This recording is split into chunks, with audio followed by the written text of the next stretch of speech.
Madame, Monsieur, bonsoir. Une nouvelle fois, merci de nous accompagner et de nous faire confiance. Au sommaire de Stade 24 aujourd'hui, l'événement consacré à l'arrivée du nouvel entraîneur de l'équipe nationale, Petković, qui prend les rênes de l'équipe d'Algérie jusqu'en 2026. Un contrat de 2 ans avec comme objectif 2025 et une qualification 2025, Coupe d'Afrique des Nations et une qualification à la phase finale de la Coupe du Monde. Un portrait d'ailleurs de Sidi Ahmed Fethi concernant Petković. On reviendra sur les déos et débats consacrés à la compétition africaine. Le CRB gagne et sort avec les honneurs. Et l'USMA d'Alger, détenteur de la Coupe de la CAF, encore en course après sa victoire 2-1 devant Supersport. Et on terminera avec la troisième mi-temps, deuxième défaite de la saison du Mouloudia d'Alger, battu dans des conditions pénibles. Pour en parler aujourd'hui avec nous, Mourad Wardi, entraîneur. Merci Mourad Wardi d'être avec nous, entraîneur, consultant. Vous avez connu vous faites tous les métiers du football, quoi. Merci encore une fois. À vous, Sidi Ahmed. Je vais le présenter avant vous et à l'ensemble de... Il n'y a pas de problème. Oui, à l'ensemble de ceux qui nous regardent en ce moment. Sidi Ahmed, bonsoir. Bonsoir, Mamar. On va partager 7 heures avec tout d'abord l'événement de Stade 24.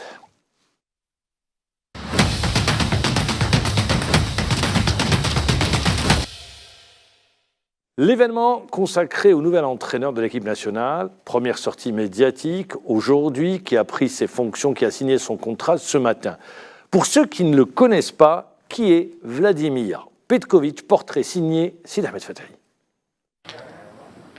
Vladimir Petković est né le 15 août 1963 à Sarajevo. Il vit d'abord à Vrelo-Bosne avant de déménager à l'âge de 5 ans avec ses parents à Azici. Sa carrière de footballeur débute à Ilidža à l'âge de 11 ans, avant d'intégrer les équipes de jeunes du FK Sarajevo, où il débutera une carrière professionnelle en 1980. 7 ans plus tard, il émigre en Suisse et s'engage avec le club du FC Coire, avant d'enchaîner sur plusieurs clubs du pays, comme le FC Sion, Martigny, Bellinzone ou encore Locarno. Il mettra un terme à cette carrière en 1999. Une nouvelle carrière d'entraîneur débutera tout de suite après. Il prendra le club du FC Malcantone avant de fusionner et de devenir le FC Lugano, avant de rejoindre les Young Boys en 2008. Le club terminera 2e du championnat. Suite à un bref passage en Turquie et au FC Sion, il deviendra l'entraîneur de la Lazio de Rome en 2012. Il remportera la Coppa d'Italia en 2013, son seul titre majeur remporté en tant qu'entraîneur. En 2014, une nouvelle page se tourne pour le Suisse. Il remplacera Otmar Hitzfeld à la tête de la Nati et se qualifiera à l'Euro 2016 après des débuts difficiles en qualification, avant de s'incliner face à la Pologne en 8e de finale. 2 ans plus tard, en Coupe du Monde, la Suisse quittera la compétition au même stade face à la Suède. Mais ils réaliseront un excellent Euro 2 ans plus tard, en 2020, en battant notamment l'équipe de France championne du monde. Petković devient le premier sélectionneur de l'histoire à qualifier la Suisse 3 fois de suite à un grand tournoi, avant de quitter le navire. Il signera chez les Girondins de Bordeaux, mais son aventure est un échec. Il est écarté en moitié de saison par la direction du club. Le 29 février 2024, Vladimir Petković signe un nouveau départ en rejoignant l'Algérie. Il relève le défi de remettre les Fennecs sur de bons rails après une non-participation au Mondial 2022 et 2 désillusions en Coupe d'Afrique des Nations. Parviendra-t-il à redonner espoir au public algérien ? Seul l'avenir nous le dira. C'est un portrait signé Sidi Ahmed Khadis, bien évidemment, vous aurez corrigé de vous-même. Alors, Mourad Wardi, portrait de Petković, il a un résumé de sa carrière, mais dans le même temps, je vais m'arrêter sur la fin. Petković rejoint l'Algérie. Moi je voudrais dire, peut-être c'est 2 objectifs où les 2 tirent dans le même sens. Une équipe d'Algérie qui doit rebondir, qui reste sur 2 échecs, notamment en phase finale de Coupe d'Afrique des Nations. Pour la première fois dans l'histoire de l'Algérie, on ne se qualifie pas au 2e tour 2 fois consécutivement. Et, je le rappelle également, une élimination en Coupe du Monde. Petković, lui, reste sur un échec avec Bordeaux. Ça peut aller dans le même sens. Les 2 doivent rebondir, à la limite. Mais maintenant, il a une autre motivation. Il est obligé de... Si c'est remis, je crois, en cause. Un club, ce n'est pas une équipe nationale. Aujourd'hui, il a un autre défi avec une équipe nationale qui a connu des hauts et des bas, avec l'ancien sélectionneur. Donc, je crois dis, rester l'équipe d'Algérie, rien ne présageait. Rien. Il n'y avait aucun signe qui laissait présager que l'équipe nationale allait sur un échec en Coupe d'Afrique des Nations. Si on reprend l'année 2023, invaincu, premier 2 matchs de Coupe du Monde, on occupe la première place, on part avec de grosses ambitions à la Coupe d'Afrique des Nations. Les 2 premiers matchs, même si on fait match nul, mais quand on regarde les rapports techniques, on est largement devant. Le dernier match, c'est vrai, on s'est complètement écroulé. Bon, il y a eu ce qu'il y a eu. Aujourd'hui, avec Petkovic, il faut relancer cette machine qui est en panne sur les grands tournois. Oui, elle est en panne sur les grands tournois et vous venez de le dire, hein, c'est le présage qui a peut-être motivé Petkovic à venir. C'est pas une équipe qui est, comment dirais-je, dans une situation lamentable, non. Elle demande uniquement un réajustement, peut-être sur un plan mental et sur un plan de jeu. Il ne vient pas dans l'inconnu. C'est des joueurs, je crois, qui va se focaliser, bien sûr, sur l'effectif qui a terminé peut-être... non, il peut pas. De toute façon, il ne faut pas se mentir. Où il va puiser l'effectif? Il y a les 50 joueurs qui avaient été retenus, la liste élargie. Il ne peut puiser que de cette liste élargie. Il peut rajouter un ou deux joueurs pour dire voilà ma touche. Il n'y a pas où il va les chercher. Il n'y a pas de miracle. Je vous ai dit, il a déjà l'effectif. Voilà. Donc il a la connaissance de l'effectif. Il ne va pas venir pour bouleverser tout ce qui a été fait. Dans la mesure où, comme vous venez de le dire, les chiffres parlent de cette équipe. C'est vrai qu'on n'a pas réussi dans les sorties à objectif, mais concernant pratiquement la valeur intrinsèque des joueurs qui sont dans cette composante, je crois qu'il a quelque chose à démontrer avec cette équipe. Maintenant, est-ce qu'il a le temps qu'il faut? Parce que vous deviez savoir que quelque part, le volet mental, il est très très important. C'est ce qu'il a. Il y a eu une casse, il y a eu des échecs consécutifs. On attendait beaucoup de cette équipe. Il y a eu beaucoup on a parlé beaucoup sur cette équipe. Il y a eu des critiques à droite et à gauche qui ont peut-être fait mal à beaucoup de joueurs. Est-ce qu'il va tout de suite trouver le remède qu'il faut pour rebooster l'équipe et aller vers d'autres consécrations? Sidi Ahmed Khaddis, Djamel Belmadi, lui, quand il est arrivé après l'épisode Madjer, il a pris une équipe qui était au fond du trou. Il a tout de suite trouvé les clés de la réussite. Tout de suite, parce qu'il n'avait pas le temps, il a trouvé les clés. Ça a donné ce que ça a donné. La Coupe d'Afrique des Nations, les 35 matchs sans défaite. En revanche, sur les deux derniers tournois, il s'est raté. Et sur les éliminatoires de la Coupe du Monde. On va rester sur la première partie. Petkovic doit tout de suite également trouver les clés pour permettre à cette équipe de repartir de l'avant. Notamment aller chercher une qualification au Coupe du Monde. Et il ne part pas de zéro. Mais c'est bien parti déjà. Il ne part pas de zéro. Oui, lui se dit vouloir renouveler un peu l'état d'esprit surtout de cette équipe, parce que, qu'on le veuille ou non, vous le savez, dans une équipe de foot, quand il y a un changement d'entraîneur, il y a forcément un déclic qui se fait, que ce soit psychologique ou même on va attendre. Parce que j'aime bien parler de l'aspect psychologique, mais dans le même temps, il y a aussi l'aspect technique. Qu'est-ce que va apporter Petkovic? Parce que vous me dites le déclic, c'est pas pour vous apporter la contradiction, mais moi, dans les faits, je retiens sur les aspects le déclic psychologique. Déclic psychologique, ouais. Il peut aller dans le bon sens. Comme dans le mauvais sens. Rappelez-vous, après, notamment, le départ de Gourcuff. Ouais. Il y a eu l'arrivée de Rayevac. Et on s'est complètement écroulé. Tout à fait. C'est pour ça que je dis, bon, c'est pas évident. Oui, c'est pas gagné. C'est clair que c'est pour ça que je dis, il doit y avoir un déclic. Après, qu'il soit bon ou mauvais, on ne le sait pas. Déjà, on parle de l'aspect psychologique. Mais au-delà de l'aspect psychologique, il y a aussi le technique qui est le plus important. C'est ça.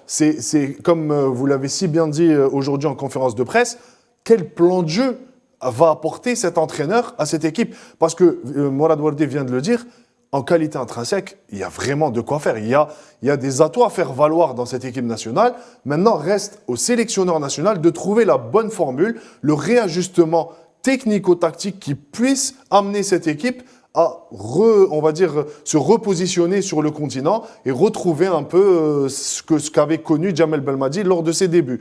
Parce que Djamel Belmadi, il l'avait connu, ça a fait un boom dans le vestiaire.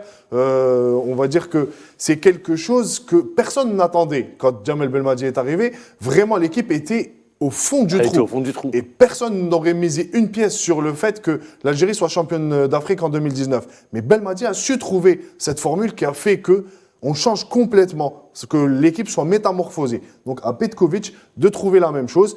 Et je pense que souvent, j'ai entendu des spécialistes, des journalistes dire que essayer de fouiner et essayer de savoir comment aller jouer Petkovic sur le plan tactique. Ça, on le verra après. On le verra plus tard. Mais c'est quelqu'un qui est un adepte du 3-5-2. Hein. Justement, j'allais en parler.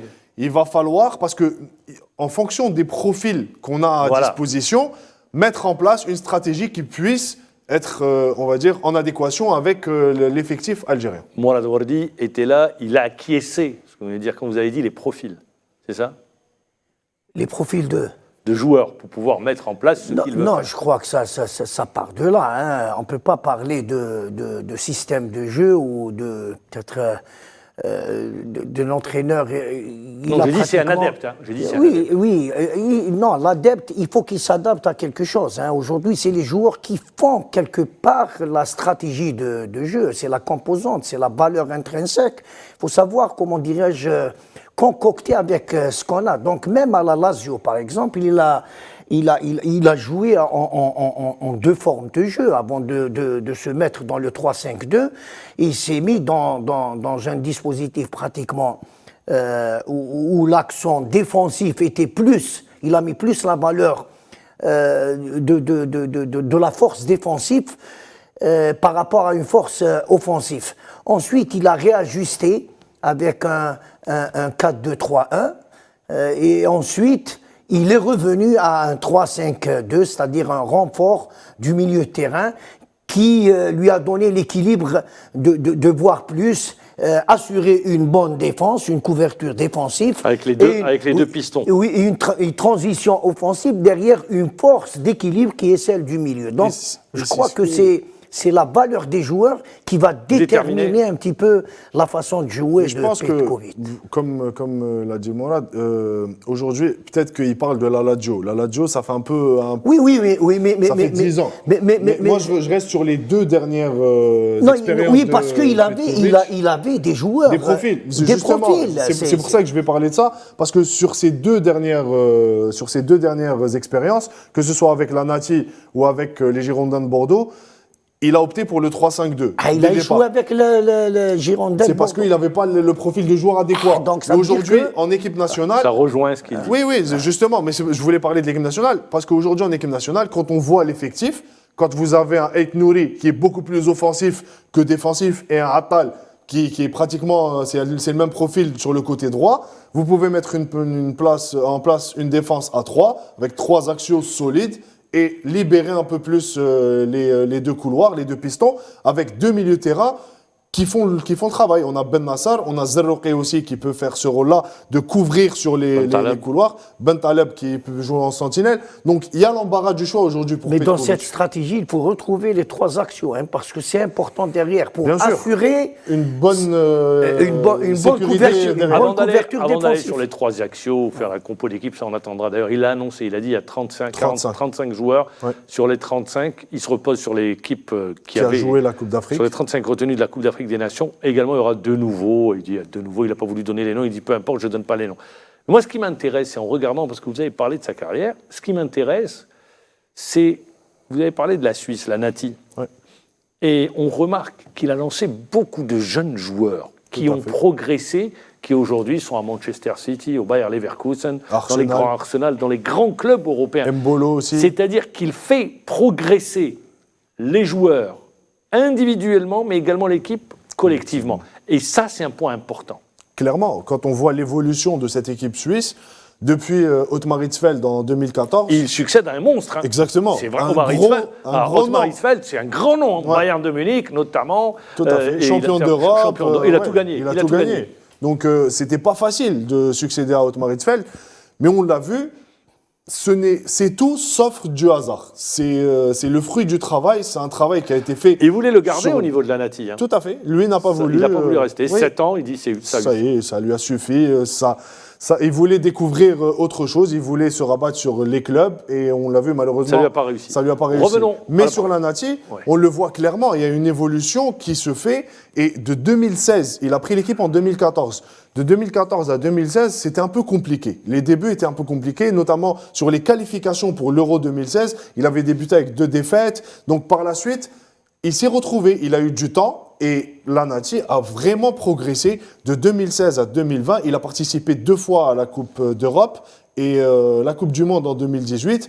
En 2020, il fait ce que n'a jamais pu faire cette équipe suisse. Il est qualifié déjà 3 fois de suite à un tournoi majeur.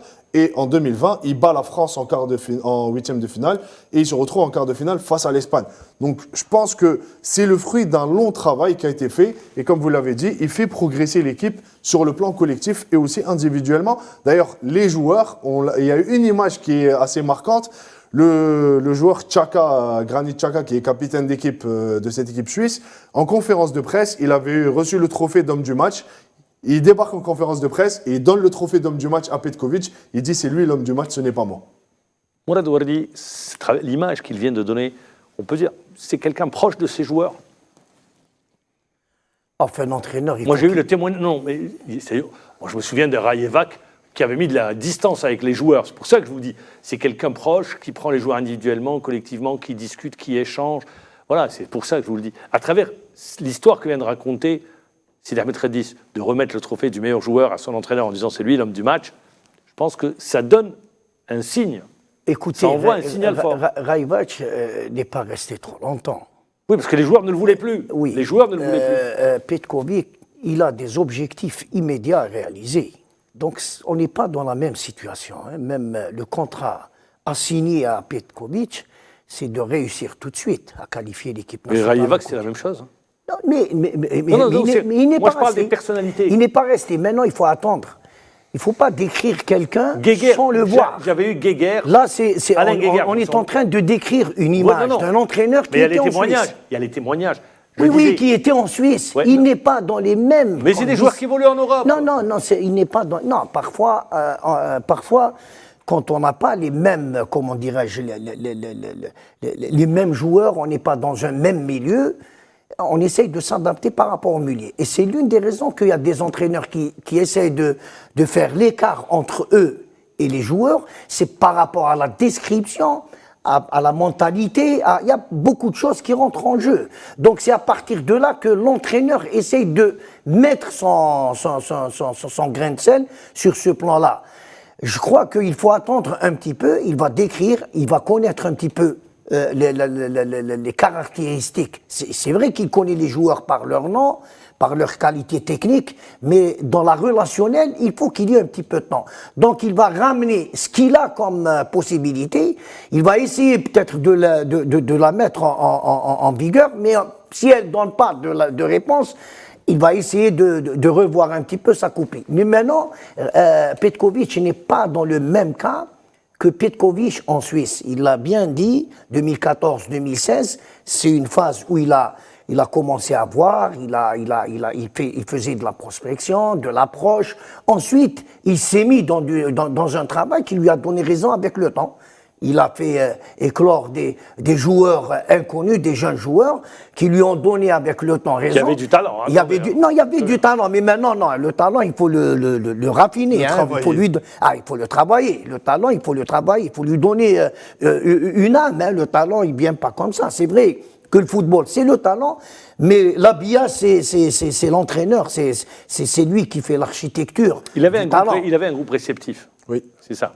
Tout à fait. Parce que quand vous avez un groupe réceptif, à l'écoute, communicatif, ça permet de gagner du temps. Alors, je vais vous proposer, on va trouver Rayevac, première sortie médiatique. Rayevac, Petrovic. Petrovic, pourquoi je dis Rayevac quand j'étais sur Rayevac. Petrovic, on va le retrouver. Première sortie médiatique qui nous parle d'ailleurs de son projet et des attentes également. Nazionale algerina ha fatto belle cose e sarà una bella base per continuare o sviluppare il mio lavoro. L'équipe nationale est parvenue à de grands résultats durant ces dernières années et je crois que l'important maintenant c'est de pouvoir continuer sur cette lancée. E mio pensiero arriva in confrontazione con cosa ce l'ho a disposizione come parco dei giocatori. Ma préoccupation à présent est de savoir ce que j'ai en termes de possibilités au niveau des joueurs. Io conosco tanti giocatori, ho visto tante partite, ho visto Coppa d'Africa e tutto, ma uno è vedere da fuori e altro è toccare con le mani. Je connais beaucoup de joueurs, j'ai suivi la Coupe d'Afrique, mais une chose est de voir de loin, et c'est une autre chose, notre paire de manches, d'avoir un contact direct avec ces joueurs. Una idea generale ce l'ho e cerco di trasmettere, esempio, cercare di vincere contro ogni avversario, cercare di dominare avversari, essere positivi e essere propositivi. J'ai déjà une idée évidemment de différents joueurs, mais l'important c'est de faire en sorte de pouvoir vaincre, de pouvoir battre nos adversaires et d'arriver à des résultats positifs. Mais voilà, il résume très bien la situation. C'est d'aller à la découverte du groupe. Il les connaît, il a vu des matchs de l'équipe nationale, il ne vient pas dans l'inconnu. Mais comme vous le disiez si bien, c'est d'aller à la rencontre du groupe, le premier stage qui aura lieu au mois de mars prochain. La langue, ça ne constitue pas un frein? Ne me dites surtout, le football, je sais qu'il est universel, c'est universel. Non, ça ne constitue pas un frein dans la mesure où, en plus, il l'a bien dit en conférence de presse, il y a des joueurs qui parlent allemand, il y a des joueurs qui parlent anglais, il y a des joueurs qui parlent français, donc il n'aura pas de mal à communiquer avec les joueurs. Et je pense que, comme il a si bien dit... Oui, mais là, il y a l'interprète. Non, mais... L'interprète, moi, je ne sais pas si elle est de bonne qualité dans la traduction, non. Mais je sentais qu'il y avait des choses... La traduction était limite. Voilà, il y a des choses qui n'ont pas été dites, mais très bien. Par donc contre... c'est pour ça que quand votre discours n'arrive pas, ou ce que vous dites, non, n'est pas mais en compris plus, par... lui parle anglais. Donc, he speaks English very well. Je pense que il y a des joueurs comme Riyad Mahrez, comme Ben Nasser. Lui, il parle italien. Ben Nasser parle italien. Awar italien. Awar parle italien. Donc, je pense que même les joueurs seront le relais. Les joueurs qui parlent la langue seront le relais un peu avec leurs coéquipiers sur le terrain. Et franchement, on ne cessera de le dire. C'est vrai que la langue du football est universelle. Si vous voulez montrer un aspect technique à votre joueur, vous n'avez pas besoin de la langue, vous pouvez le faire sur le tableau, en théorie, et en pratique, c'est encore mieux. Donc aujourd'hui, qu'il y ait des joueurs qui parlent plusieurs langues en équipe nationale, ça va beaucoup l'aider. Qu'ils soient polyglottes, ok. Exactement, ça va beaucoup l'aider. Qu'est-ce que vous dites? Non, dans la motivation, je crois que vous deviez connaître, hein, chaque pays a ses spécificités, sa culture. Hein. Maintenant, il faut qu'il ait les mots qu'il veut transmettre, parce que le football, c'est avant tout une motivation. Il faut chercher à motiver les joueurs pour qu'ils puissent donner... Oui, le discours du coach. Hein. Oui, c'est très important, hein, parce qu'aujourd'hui, l'entraînement, il est universel. Quoi, le discours du coach? Moi, j'ai Renard, j'ai en mémoire, mais il y a la gestuelle qui va avec. Renard, l'Arabie Saoudite à la mi-temps contre l'Argentine, il y a le ton, il y a la voix et la gestuelle. Oui. Et même s'il a le traducteur. Hein. Oui, parce que le traducteur, il ne pourra pas remplacer réellement ce que ressent l'entraîneur. Hein. Mais les joueurs gestuelle, le moment... La gestuelle et la voix qu'avait utilisée Renard. L'intonation, oui. Donc c'est pour ça que je pense... Moi, il a du charisme. L'entraîneur a du charisme. Ouais. Il a du charisme. On l'a vu dans tous les matchs. Hein. Il est très calme dans le banc. Il dégage la sérénité. Tout à fait. Il voit très bien, il se positionne bien, il ne bouge pas beaucoup. Il fait son travail avant le match. Ensuite, pendant le match, il regarde, il observe, il fait quelques retouches, pratiquement pas dans tous les moments, mais parfois il fait des petites remarques. Mais dans l'ensemble, c'est quelqu'un qui est serein, On espère qu'il y ait cette osmose et cette relationnel entre les joueurs et l'entraîneur, parce que c'est très important. Lui, seul, il ne pourra jamais réussir. Donc, c'est un grand travail qu'il faut réaliser. Même ceux qui tournent, on va arriver au staff. Il faut qu'ils mettent de l'ordre. On va arriver au staff élargi. Mais on va rester avec l'entraîneur national également sur le projet de jeu qu'il porte en équipe nationale. Importante che facciamo una squadra, non solo io, mio staff con giocatori, ma anche voi stessi. Il est important que nous formions une seule équipe, non seulement entre moi et les joueurs et mes collaborateurs, mais aussi avec vous tous présents ici. Per me è importante, il mio compito sarà anche qualche volta portare ancora più pressione, qualche volta anche diminuire pressione sui giocatori, perché i giocatori sono quelli sul campo che ci danno felicità. Ma tâche sera parfois de créer de la pression, parfois de diminuer cette pression, mais l'important c'est de pouvoir donner de l'avant à cette équipe. E fare pressione in maniera negativa sicuramente non mi piace e non mi piace sentire da nessuno. Exercer de la pression de façon négative n'est pas une bonne chose et c'est quelque chose que je n'aime pas du tout. Faccio la guerra a questi che si comportano in questa maniera. Et je combats ceux qui se comportent de cette manière. Alors bon, la pression, il sait ce que c'est. Ouais. Il a été en Italie, la pression de la presse italienne, des télés, des radios italiennes. Des tifosi de la Lazio. C'est rien du tout. Chez nous, c'est du petit lait à côté. Non, mais si un entraîneur ne sait pas gérer la pression... Il peut dit pas la faire- pression négative. Oui, négatif, bien sûr. Parce que là, il Négatif, répondait à là. une question en disant, par exemple, sur ce qui ressort de la dernière Coupe d'Afrique des Nations, c'est pas la qualité des joueurs, mais c'est cette pression, ce que j'ai entendu les joueurs. Il revient sûrement sur la déclaration de Mahrez, où Exactement. il parlait de cette pression négative qui a peut-être Qui a pesé. inhibé les joueurs. Voilà. Maintenant, il va connaître un petit peu la pression. Oui, mais il la connaît en Italie, quand vous passez par l'Italie après. Non, en Algérie, elle est un peu différente. Hein. Non, on entre trop souvent plus dans les 6 mètres que dans les 18 mètres. Donc, on va attendre. Hein. C'est pas la même pression parce que quand vous voyez des joueurs qui ont joué dans de grands clubs, et vous savez, hein, la pression existe en football. Hein. La Mais lui, pression peut-être sur- qu'il a cet avantage, il ne comprend pas la langue. Ah là, non, mais Il est dans une Côte d'Ivoire. le gestuel, il va le comprendre. Non, mais c'est vrai que ça peut être à son avantage, le fait de ne pas comprendre la langue, le fait d'avoir... D'ailleurs, il le disait, je parle français, mais on l'a vu, il a dit... Il a des il difficultés, a prononcé 2-3 phrases en français, il a quelques difficultés avec... Il comprend le français, Il comprend, mais il a mais des il a du mal difficultés. à répondre. Donc je pense que ça peut servir, ça peut être un avantage pour lui, le fait de ne pas comprendre, d'être dans une sorte de tour d'ivoire et d'être vraiment à l'écart de tout ce qui se dit, tout ce qui se fait, que ce soit sur les réseaux, dans les journaux, etc. Non, mais il doit comprendre ça. Hein. Oui, bien sûr. Non, Non, mais clairement. pour faire évacuer encore une pression chez Sur les les joueurs. joueurs, Bien oui, sûr. bien sûr. Non, mais au-delà de ça, Mahamar, quand on voit les débuts de Jamel Belmadi au sein de notre Parce que le équipe nationale, football, c'est des comparaisons. Hein. exactement. On est sur un perpétuel renouvellement et je pense que Jamel Belmadi n'avait pas subi de pression au début. À aucun moment, il était sous pression. D'ailleurs, lui-même avait déclaré, je me souviens, tout le monde se souvient de cette déclaration en conférence de presse, qu'il allait remporter la Coupe d'Afrique des Nations en 2019. Or que personne ne lui avait demandé cet objectif-là.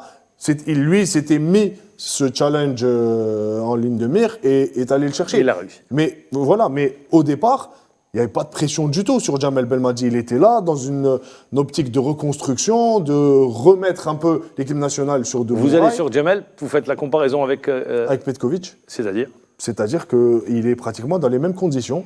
Et là, on ne lui demande pas déjà les objectifs qu'ils lui ont assignés. 2026, hein, surtout. 2026, déjà, on est super bien parti. On est premier du groupe avec 2 victoires. Après 2 matchs. Après 2 matchs, 2 Et victoires. avec troisième match Et contre troisième la Guinée. match contre la Guinée. Non, mais on a fait réveiller le volcan en 2019. On était pratiquement out dans toutes les compétitions. On n'était pas là. L'équipe nationale, elle n'était pas là. Hein. Elle a obtenu un sacre en 2019. Je vais vous faire du Petkovic. Laissez tomber le passé. Il n'est pas dans les mêmes Regardez conditions. le futur. Non, il n'est pas dans les mêmes conditions. Ah, pour vous, il n'est pas dans les mêmes Non, conditions. il n'est pas dans les mêmes conditions. Parce qu'aujourd'hui, on demande beaucoup. Belmadi, il est venu dans une situation où on a changé 3 entraîneurs en un laps de temps. C'est-à-dire, pour lui, quel que soit X, il avait, oui, bien sûr, il là, il y a avait une un base. argument. Là, il y a mais une base. Morad, Bien sûr, mais ensuite, quand il a obtenu ce sacre, c'est par la suite qu'il a commencé Non, à oui, là, je suis comprendre d'accord. Par parce non. qu'il y avait un poids. Ah non, après, Et attendez. il a Non, dit, non, il non, a non, dit, vous il a faites- dit vous- Petkovic, non, je crois, mais il a dit, il faut- je il faut- connais l'équipe nationale, Mourad, il faut- je connais ses performances. Moi, j'aime bien, quand on parle du passé, remettre les choses à leur Dans le place. contexte. Ah oui. Bien sûr. Il gagne la Coupe d'Afrique des Nations, après, il fait les 35 matchs sans défaite. C'est 35 matchs, c'est pas sur une année. D'accord, c'est sur C'est 2 sur, ans. Sur une 18 durée. mois. 18 mois. 18 mois. 18 Non, mois, mais 2 ans. 18 mois, 2 ans. Donc, c'est pour ça. L'année 2023, on est invaincu. Sur 2023, on est invaincu. Oui, tout on à n'aura fait. connu qu'une seule défaite. Une seule défaite. D'accord. C'est face Contre à la Mauritanie. Donc, il arrive. Il y a déjà une base. Je pense qu'il y a une différence entre l'époque Belmadi et aujourd'hui. Mais là où il y a vraiment une grosse différence, je vais vous dire pourquoi. Mourad a dit qu'ils n'étaient pas dans les mêmes conditions, que ce soit Belmadi ou Petkovic. Oui. Par contre, aujourd'hui, Petkovic, la Fédération algérienne de football, en allant négocier avec Petkovic, n'est pas dans les meilleures conditions, n'est pas en position de force. L'Algérie vient de sortir de 2 CAN au premier tour. C'est-à-dire que demain, on ne peut pas être exigeant avec un entraîneur aujourd'hui qui va avoir un projet. D'accord, sur la Coupe d'Afrique des Nations, vous lui dites emmenez-moi au deuxième tour. Mais sur la Coupe du Monde, vous êtes premier du groupe après 2 matchs. Mais nous ne sommes pas. Et vous jouez la Guinée. Non, justement, on est premier, d'accord. On va se qualifier. Il faut se qualifier. Oui, justement, on va se qualifier, mais on ne peut pas demander à un entraîneur. Vous allez vous qualifier, ça y est, pour vous, c'est acté? Pour lui. Pour lui, c'est son objectif. Bien sûr. Ah, d'accord. Bien sûr, c'est normal. D'ailleurs, le contrat est scindé en 2 parties. Mais au-delà de ça, on n'est pas qualifié à la Coupe du Monde 2022. On sort au premier tour à la Coupe d'Afrique 2023 et on sort au premier tour à la Coupe d'Afrique 2021. Donc, qu'est-ce que vous allez demander à un entraîneur? Et si vous lui parlez d'objectifs, il va vous dire, mais attendez, vous restez sur une non-qualification en Coupe du Monde, 2 échecs en Coupe d'Afrique. Donc, pour moi, la fédération n'est pas en position de force. Non, la fédération, elle a signé un contrat avec Petkovic, un contrat d'objectif. Oui. Se qualifier. Mais quels sont les objectifs? Est-ce que pour vous, c'est des objectifs? Se qualifier en Coupe du Monde? Oui, c'est pas. Et passer le premier tour en Coupe d'Afrique? Oui, c'est pas de grande. C'est pas de. Non, allez en Coupe du Monde, on n'y est la pas. La fédération n'a pas demandé beaucoup. Hein. Sur les 2 dernières, la Russie et le Qatar, on n'y était pas. Coupe du Monde. Oui. D'accord. C'est ce que je dis. Ouais, donc on revenir en Coupe du Monde. Messieurs. Bah oui. Très bien. On va aller sur la question du staff. On annonce Nariz dans le staff, avec 2 adjoints étrangers également. Nariz qui a déjà travaillé avec Gourcuff, avec Alcaraz, avec... non, pas avec Alcaraz, avec Likens. Likens et Gourcuff. Likens et Gourcuff, qui est déjà passé par l'équipe nationale. Il doit aujourd'hui... D'ailleurs, il se dit qu'en ce moment même, ils sont ensemble en réunion, sûrement pour discuter, pour se mettre d'accord sur la manière dont le staff va fonctionner, les conditions, non, je ne pense pas, les conditions de travail. Quelles vont être les missions de chacun. Ah oui, les prérogatives de chaque adjoint. Ça, c'est dans un premier temps. Le premier test, c'est pour vous le tournoi de mars ou c'est la Guinée? C'est la Guinée. Qu'est-ce que vous dites? Ah, moi, je dis c'est la Guinée. Hein. Ah, c'est la Guinée. On ne peut pas lui demander. Tournoi de mars, il arrive dans 20 jours. Alors, sur cette question, votre réponse, on l'aura tout juste après la courte page de pub.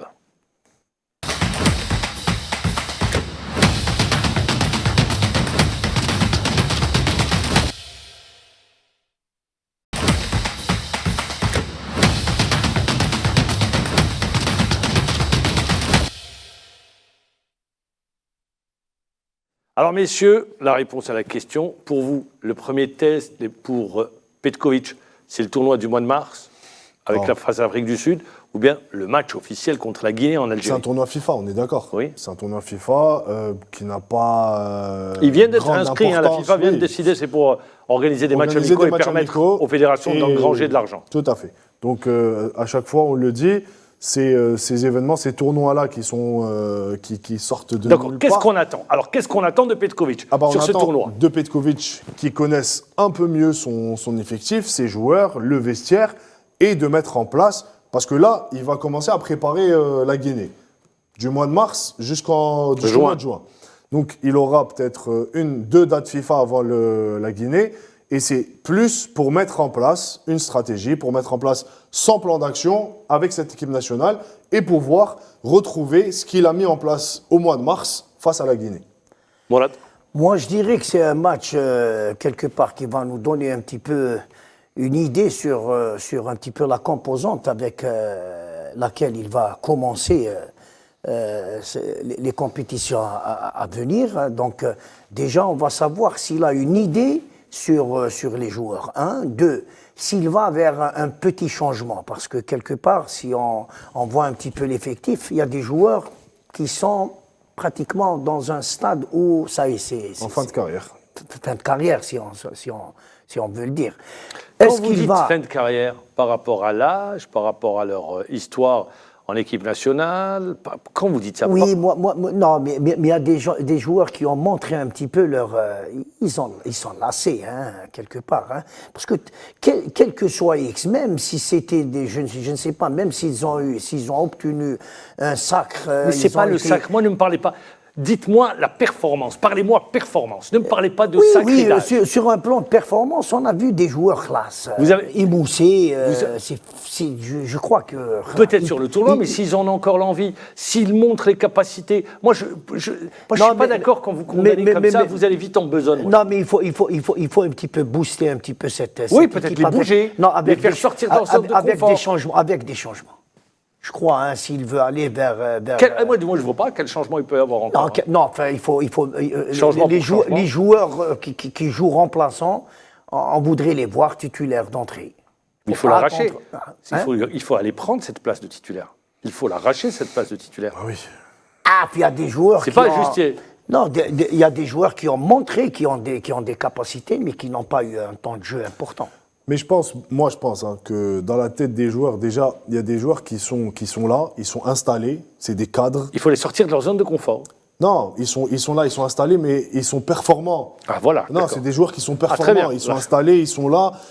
Mais après, il y a un nouvel entraîneur qui arrive, il y a un nouveau sélectionneur. Redistribution de cartes. Exactement. Il y a des joueurs qui vont se dire, c'est le moment ou jamais. Ah oui. L'entraîneur ne connaît personne, il va s'appuyer sur ce qu'il voit. Donc, c'est à nous de donner une bonne image à cet entraîneur. Il connaît Ben Sebaini, il connaît Mahrez. Oui, il connaît Ben Nassar qui joue en Italie. Il connaît Ben Nassar, Aouar. Il connaît Aouar. Il y a quelques joueurs. Mais après, vous parlez de performance. Moi, je prends la dernière Coupe d'Afrique. Même si on est passé à côté, il y a des joueurs qui ont tiré leur épingle du jeu. Oui. Il y a des joueurs qui sont sortis du lot. Ceux-là, ils sont là, ils sont vraiment implantés. C'est des cadres. Par contre, il y a des places à prendre. Aujourd'hui, il y a un nouveau sélectionneur.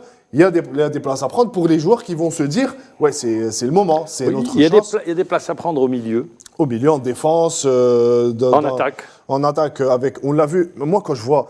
Parce que souvent, on a tendance, ici, chez nous, que ce soit les spécialistes, les journalistes, quand on parle de football, on a tendance Moi, ne me parlez pas d'âge. Non, je ne parle pas d'âge. Attendez, je vais arriver. Non, l'équipe nationale, je crois qu'il n'y a pas d'âge. Hein. C'est-à-dire, c'est pas qu'en équipe nationale, c'est la performance qui parle. Mais parfois, il y a des joueurs, on le voit, Zlatan Ibrahimovic a joué jusqu'à 41 ans. Et il était performant, il marquait des buts. Mais il y a des joueurs qui ont montré un petit peu...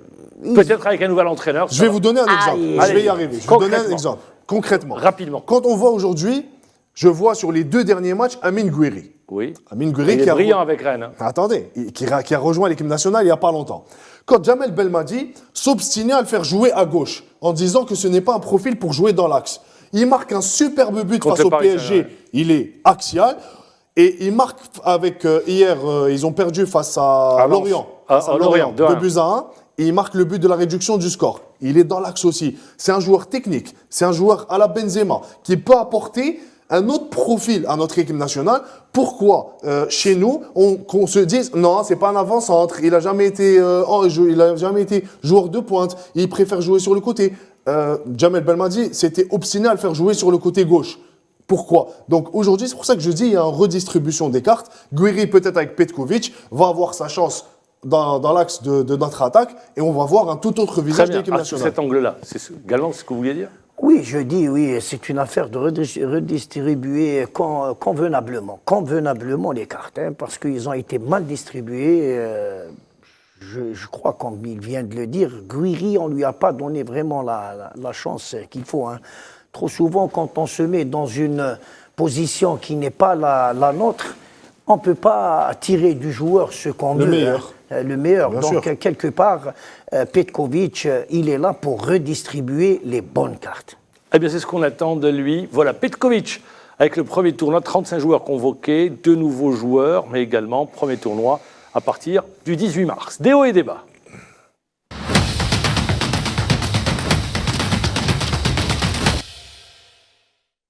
Consacré à la compétition africaine, la plus prestigieuse des compétitions, la Champions League africaine, dernier match pour le CRB, sortir avec les honneurs face aux Ghanéens de Madema. Sidi Ahmed Fettari. Le CR Belouizdad, représentant algérien en Ligue des champions d'Afrique de football, a bouclé la phase de poule en s'imposant pour l'honneur face aux Ghanéens de Madeama SC sur le score de 3-0 au stade du 5 juillet d'Alger devant des supporters clairsemés dans les gradins avant de décider de quitter l'enceinte sportive dès le début de la partie. Ce geste montre que les fans des Rouges et Blancs sont bel et bien mécontents de leur équipe et de son parcours dans cette compétition continentale. Ils espéraient vraiment qu'elle réussisse à faire mieux que les années précédentes, mais au final, l'équipe a été éliminée bien avant ce match et cette victoire anecdotique. Sur le terrain, les joueurs ont bien assuré leur match en dominant parfaitement cette équipe ghanéenne. Cette domination a été concrétisée par les 3 buts inscrits pour le Shabab. Tout d'abord, grâce à Benrit, qui chipe le ballon au défenseur et s'en va défier le gardien à la 27e minute de jeu. Imité quelques minutes plus tard par Wamba, bien servi par Boras. Il double la mise pour le Shabab. Et en fin de match, à la 84e minute, c'est Diallo qui triplera la mise pour le CRB. Une victoire certes, mais beaucoup de regrets pour les joueurs. Un succès qui fera certainement du bien pour le quadruple champion d'Algérie qui va se consacrer désormais à la défense de son titre en championnat national et à la Coupe d'Algérie. Eh bien oui, il reste plus que la Coupe d'Algérie et le championnat conserver le titre de champion. On va écouter l'entraîneur, Paqueta. I think it's a good game. You play very well. The players,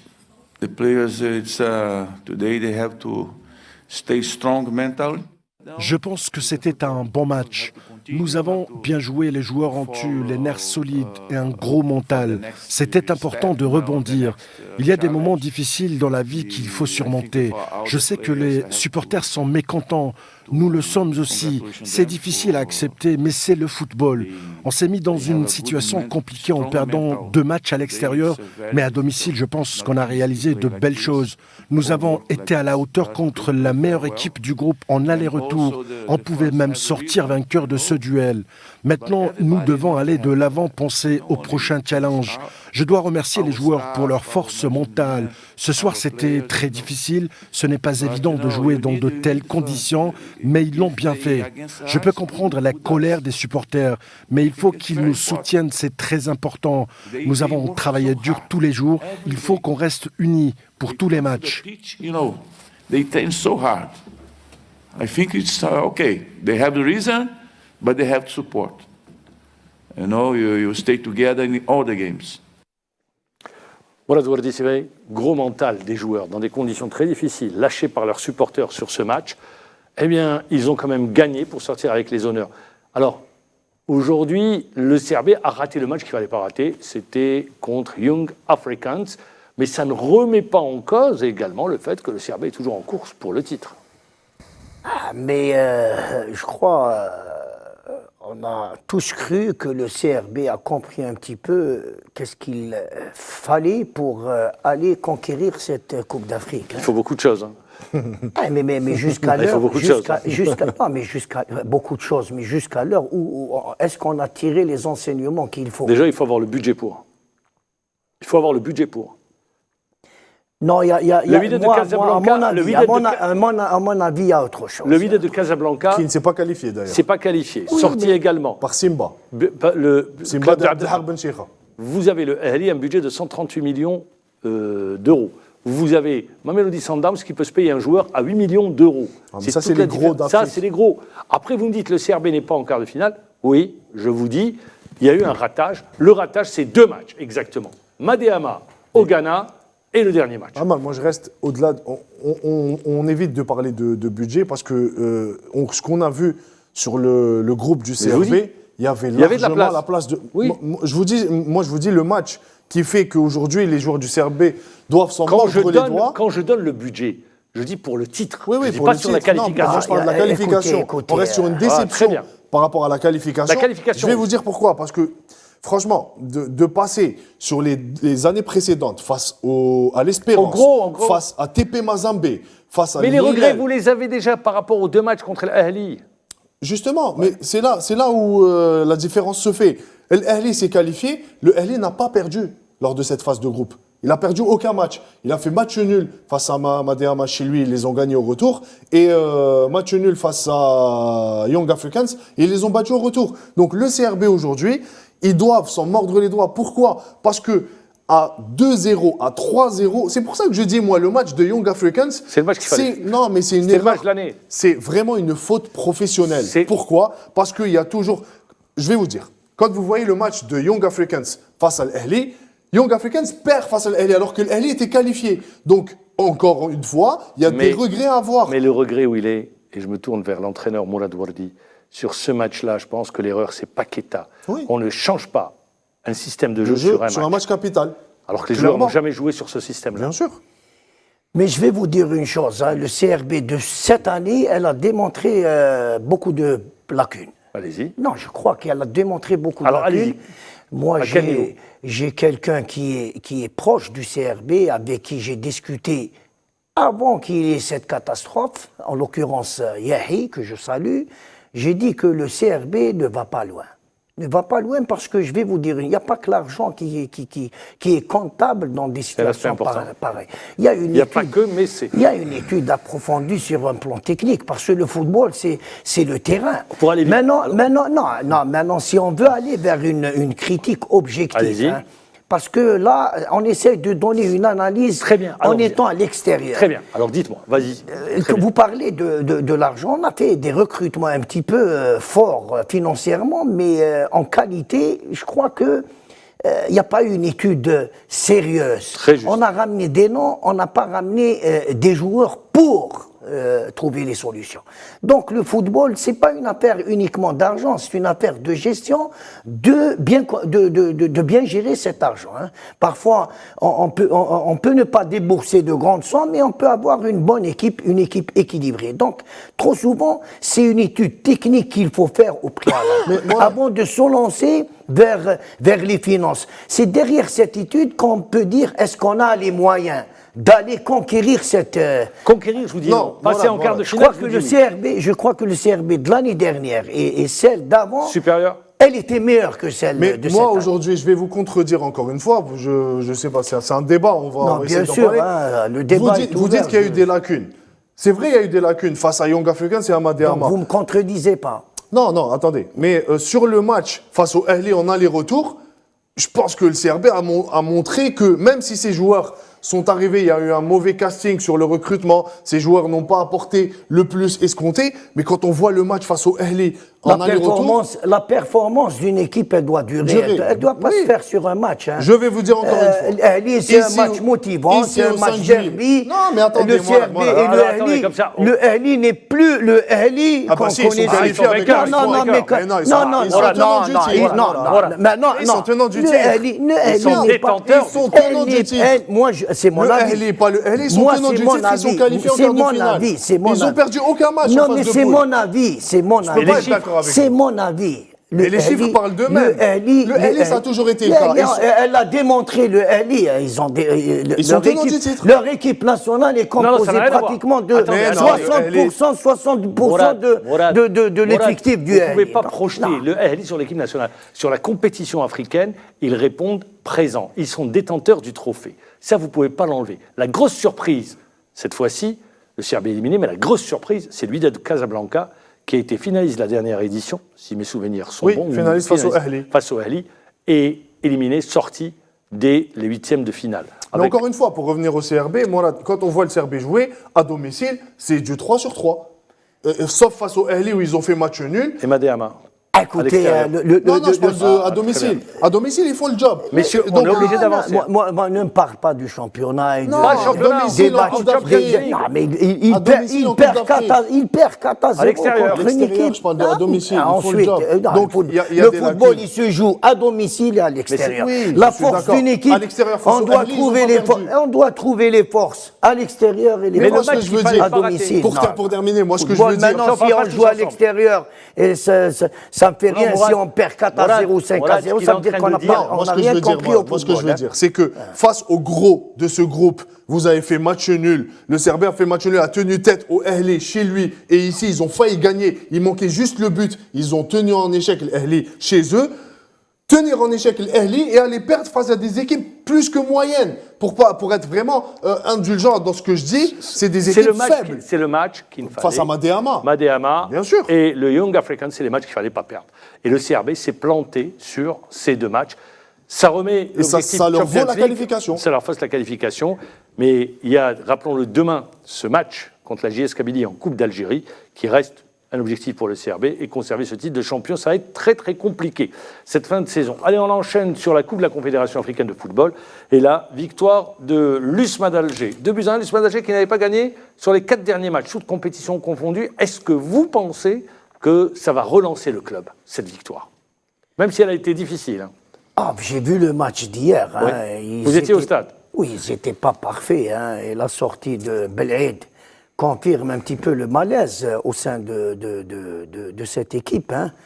Je crois qu'il est temps de rebooster sur un plan mental et revoir un petit peu, l'entraîneur doit revoir sa copie parce que l'USMA, j'ai vu hier les matchs, c'est comme si on voulait terminer ce match. Ils sont détenteurs du trophée. Oui, donc, je ne sais pas s'ils ont les moyens d'y remédier rapidement pour trouver les meilleures solutions C'est afin compliqué, de booster et de se remettre sur cette coupe et revenir dans le championnat. Je crois que, est-ce qu'ils ont les atouts? L'USMA aussi, Qu'est-ce que sur vous un dites? plan effectif, elle n'a pas un effectif aussi complémentaire et riche. Donc le football, c'est une étude au préalable de ce que tu as comme moyen humain, c'est-à-dire les joueurs qui sont sur le terrain. Ensuite, prévoir les objectifs. On ne prévoit pas les objectifs parce qu'on a eu 2 titres consécutifs et on se met à travers par la suite dans la révision un petit peu de la force et des faiblesses de l'équipe. Hein. Moi, je pense qu'il y a eu une cassure à un moment donné et cette Coupe d'Afrique, cette qualification en Coupe de la CAF peut leur permettre de rebondir et il va falloir le faire avant les quarts de finale. D'ailleurs, le fait qu'ils soient qualifiés à la première place, c'est très bien. C'est un avantage. C'est vraiment un avantage. Ils vont recevoir au match retour et ils pourront préparer au mieux en championnat. Parce qu'il va falloir relever la tête en championnat. Très bien, la transition est toute faite, c'est notre 3e mi-temps.